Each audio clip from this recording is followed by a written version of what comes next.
الكابتن فطوطه الشهير بالكابتن خالد الغندور كان مستضيف الكابتن بسيوني الملط الشهير بالكابتن اسامه حسن على قناه نادي الزمالك. ممكن حد هنا يقول لي طيب الكابتن خالد غندور احنا عارفين ليه اسمه فطوطه وده اسم قديم، ليه الكابتن اسامه حسن بقى اسمه الكابتن بسيوني الملط؟ اولا لان الكابتن اسامه حسن كرويا كان راجل ملط جدا.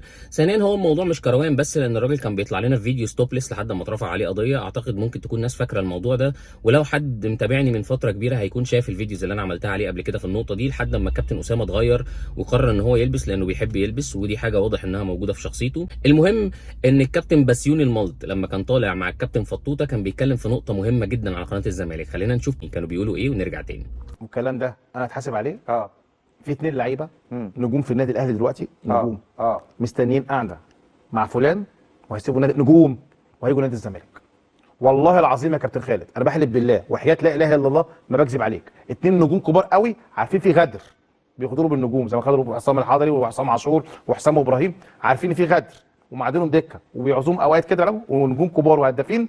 اقسم بالله اقسم بالله ورب الكعبه انا اللي بتفاوض معاهم وانا اللي خلصت الدنيا ومستني بس اقعد مع مين عشان اخلص الدنيا. الموضوع سهل جدا جدا جدا وهيفيدوا نادي الزمالك في قوي. الاهلي دلوقتي؟ والله أنت وحياه بتقسم لا بالله؟ اله الا الله ما بكذب يا كابتن خالد.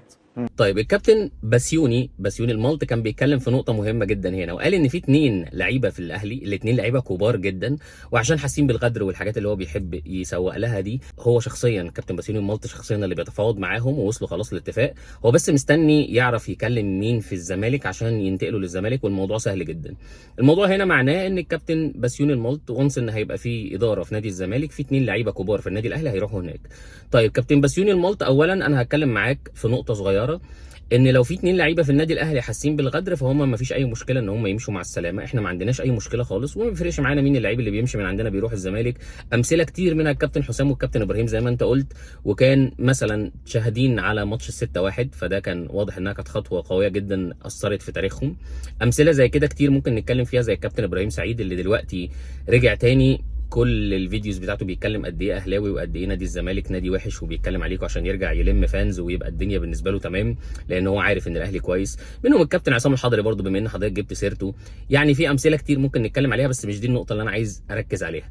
كابتن بسيوني الملط حقيقي لو في 2 لعيبه في الاهلي بيتفاوضوا مع الزمالك ما اعتقدش ان هم هيكونوا بيتفاوضوا معاك انت، ولو بيتفاوضوا معاك انت فهم هيبقوا 2 ملط زيك بالظبط يا كابتن بسيوني، فهيبقوا مش فارقين معانا تماما. فلو في 2 بيتفاوضوا معاك اعتقد ان اكبر عقاب ليهم ان احنا نسيبهم يروحوا الزمالك عادي ومش هنبقى زعلانين عليهم. فالف مبروك يا كابتن بسيوني، وان شاء الله ان شاء الله ربنا يكتر من ظهورك. زي ما اتكلمت امبارح قلت ان احنا عندنا كسوشيال ميديا اهلاويه مشكله، الكابتن مثلا طارق السيد راح يدرب في المصري وابتدى يختفي، فاكيد هحتاج ظهور حضرتك اكتر من كده.